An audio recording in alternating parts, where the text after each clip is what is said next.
ألا بذكر الله تطمئن القلوب. حاجتیں، اپنی مرادیں، اپنی ضرورتیں صرف اللہ کے سامنے رکھنی ہے، اس لیے کہ ضرورتوں کو پورے کرنے والے اللہ ہی ہیں، حاجتوں کو پورے کرنے والے اللہ ہی ہیں۔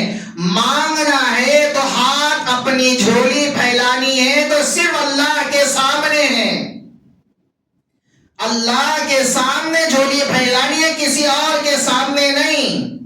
اللہ رب العزت ارشاد فرماتے ہیں وَلِلَّهِ الْأَسْمَاءُ الْحُسْنَى فَادْعُوهُ بِهَا۔ اسماء حسنہ یہ اللہ کے نام ہیں۔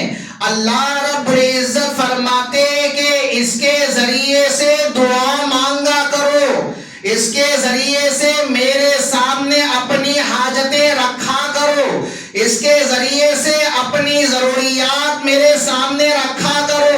تمہاری ضرورتوں کو پورے کرنے والا میں ہوں، تمہاری حاجتوں کو پورا کرنے والا میں ہوں، تمہاری مرادیں پوری کرنے والا میں ہوں۔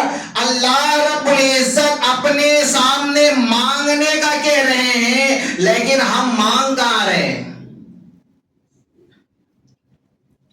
یہاں پر ایک بات ذہن میں آ گئی تو یہ بھی سمجھتے ہوئے چلے۔ اکثر لوگ یہ پوچھتے ہیں کہ وسیلے سے دعا مانگنا کیسا ہے؟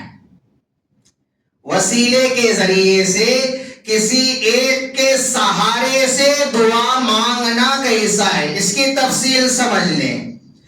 علماء کرام نے یہ لکھا ہے کہ 3 چیزوں کے وسیلے سے دعا مانگنا جائز ہے۔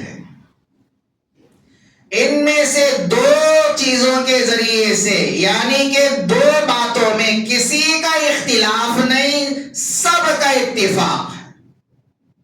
مثال کے طور پر نمبر 1، اللہ رب العزت کے ناموں کے ذریعے سے دعا مانگنا، جیسا کہ میں نے ابھی قرآن مجید کی آیت تلاوت فرمائی جس کے اندر اللہ رب العزت ارشاد فرماتے ہیں وَلِلَّهِ الْأَسْمَاءُ الْحُسْنَى فَادْعُوهُ بِهَا۔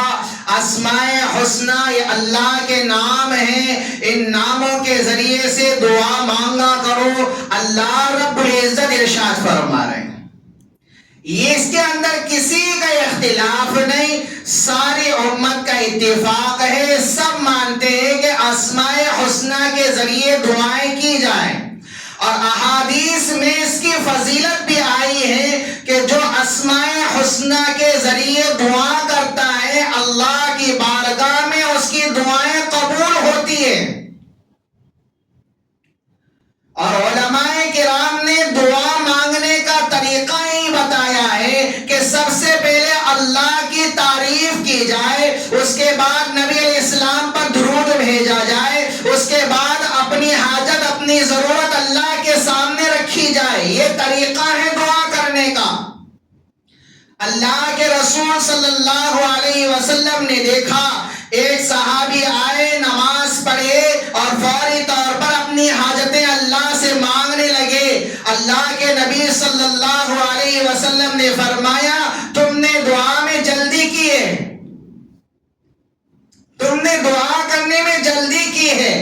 اللہ کے رسول صلی اللہ علیہ وسلم نے دعا کرنے کا طریقہ یہ سکھایا ہے کہ سب سے پہلے اللہ کی حمد و ثنا بیان کی جائے، اللہ کی تعریف بیان کی جائے، اللہ کی بڑائی بیان کی جائے، اللہ کی کبریائی بیان کی جائے، اس کے بعد اللہ کے رسول صلی اللہ علیہ وسلم پر درود بھیجا جائے، اس کے بعد اللہ رب العزت کے سامنے اپنی حاجت، اپنی ضرورت، اپنے مشکلات، اپنے مسائل، اپنے حالات سامنے رکھی جائے، اپنے اللہ سے دعائیں مانگی جائیں۔ یہ دعا کرنے کا طریقہ ہے۔